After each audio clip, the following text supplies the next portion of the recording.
अशोक खरात प्रकरण आणि या प्रकरणी सुषमा अंधारे या आक्रमक झाल्यात. जगात एप्स्टीन फाईल आणि महाराष्ट्रात कॅप्टन फाईल असं त्या म्हणतायत. व्यक्तिगत संबंध नाही असं चाकणकर म्हणाल्या, पण चाकणकरांनी खरातचं पाद्यपूजन केलंय. महाराष्ट्रात कॅप्टन फाईल सुरू आहे असं म्हणत चाकणकरांच्या राजीनाम्याची त्यांनी मागणी केली आहे. जगामध्ये एप्स्टीन फाईल गाजत आहे. महाराष्ट्रात कॅप्टन फाईल सुरू झालेली आहे. ज्योतिष सांगणं एक वेगळी गोष्ट आहे आणि तंत्रमंत्र विद्या करणं एक वेगळी गोष्ट आहे. हे तंत्रमंत्र, काळी जादू, अघोरी विद्या हा सगळा अंधश्रद्धा निर्मूलन कायद्याचं उल्लंघन करणाऱ्या कृती आहे.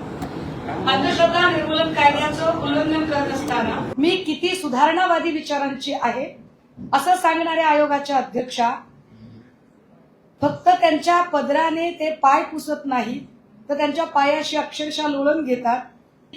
रुपाली चाकणकर फरार होण्याच्या आधी रुपाली चाकणकर या कारण त्या अनेक पद्धतीने त्यांचं पॉलिटिकल प्रेशर वापरू शकतात. हे कॅप्टन खरात प्रकरणात मागच्या वर्षभरात अनेक वेळा सिद्ध झालेलं आहे.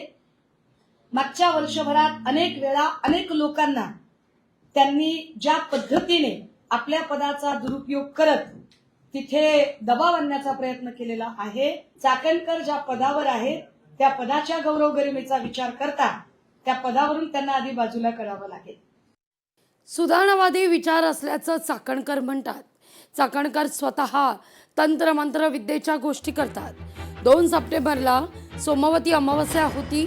चाकणकरांना सर्व गुन्ह्यांची माहिती होती. चाकणकरांनी पीडितांना रात्री 2 वाजता धमकीही दिली.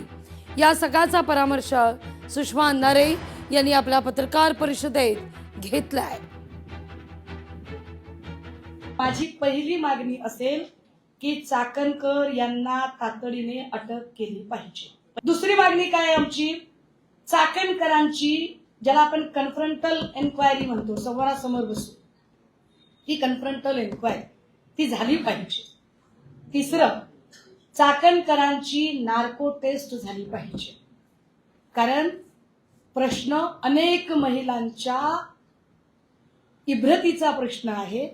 अनेक महिलांचं लैंगिक शोषण झालेलं आहे आणि अशा पद्धतीने जर तंत्रमंत्र विद्येमध्ये जर स्वतः चाकणकर गुंतलेले आहेत असं पीडित सांगत असतील आणि त्याचे असे धक्कादायक फोटो जर येत असतील तर चाकणकरांची नार्को टेस्ट होणं गरजेचं आहे. ईडीने आता कॅप्टन खरात आणि रुपाली चाकणकर या दोघांच्याही संपत्तीचे स्त्रोत तपासले पाहिजे.